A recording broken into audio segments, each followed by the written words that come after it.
राधे राधे दोस्तों, जय श्री कृष्णा। कैसे हैं आप सब? आशा करते हैं आप सब अच्छे होंगे, कुशल मंगल होंगे। आपका हमारे चैनल आराध्या ओम साई राम पर स्वागत है। आज मैं आपके लिए लेकर आई हूँ वट सावित्री व्रत कथा।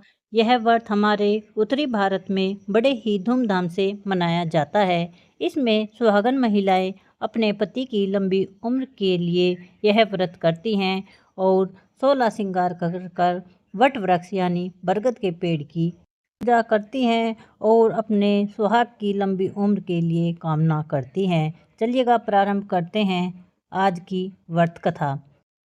भद्र देश के एक राजा थे जिनका नाम अश्वपति था। भद्र देश के राजा अश्वपति के कोई संतान न थी।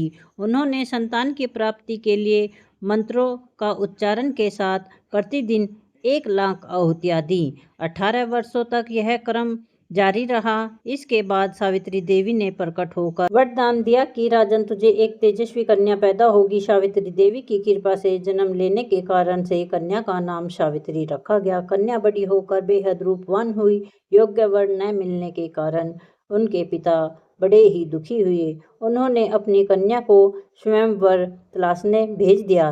सावित्री तपोवन में भटकने लगी। वहाँ सालू देश के राजा धूमतेश्वर रहते थे, क्योंकि उनका राज्य किसी ने छीन लिया था। उनके पुत्र सत्यवान को देखकर सावित्री ने पति के रूप में उनका वरण किया।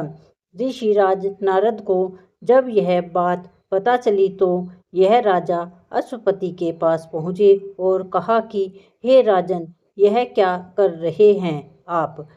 सत्यवान गुणवान और धर्मात्मा है और बलवान भी हैं, पर उनकी आयु बहुत छोटी है। वह अल्पायु है। 1 वर्ष के बाद ही उसकी मृत्यु हो जाएगी।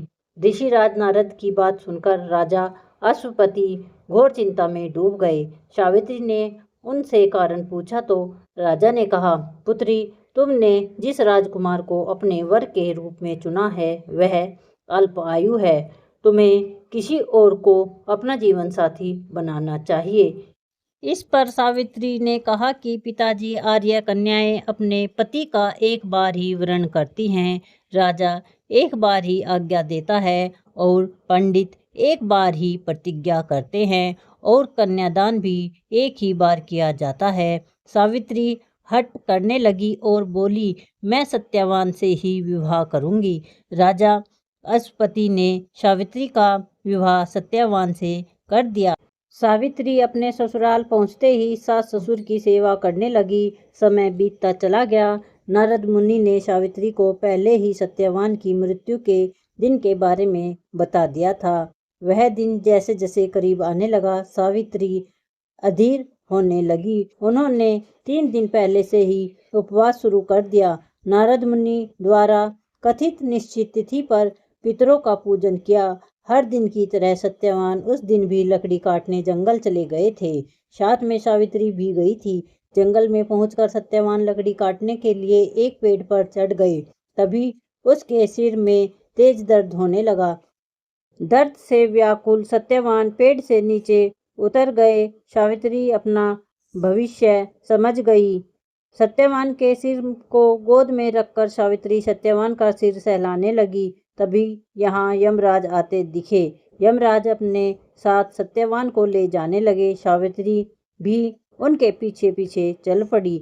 यमराज ने सावित्री को समझाने की कोशिश की कि यही विधि का विधान है, लेकिन सावित्री नहीं मानी। सावित्री की निष्ठा और पतिपरायणता को देखकर यमराज ने सावित्री से कहा कि हे देवी, तुम धन्य हो, तुम मुझसे कोई भी वरदान मांगो। सावित्री ने कहा कि मेरे सास ससुर वनवासी और अंधे हैं, उन्हें आप दिव्य ज्योति प्रदान करें। यमराज ने कहा, ऐसा ही होगा, जाओ अब लौट जाओ। लेकिन सावित्री अपने पति सत्यवान के पीछे पीछे चलती रही। यमराज ने कहा, देवी तुम वापस जाओ। सावित्री ने कहा, भगवान, मुझे अपने पतिदेव के पीछे पीछे चलने में कोई परेशानी नहीं है।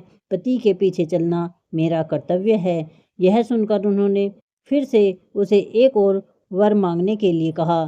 सावित्री बोली, हमारे सास ससुर का राज्य छिन गया है, उसे पुनः वापस दिला दें। यमराज ने सावित्री को यह वरदान भी दे दिया और कहा, अब तुम लौट जाओ। लेकिन सावित्री पीछे पीछे चलती रही। यमराज ने सावित्री को तीसरा वरदान मांगने को कहा।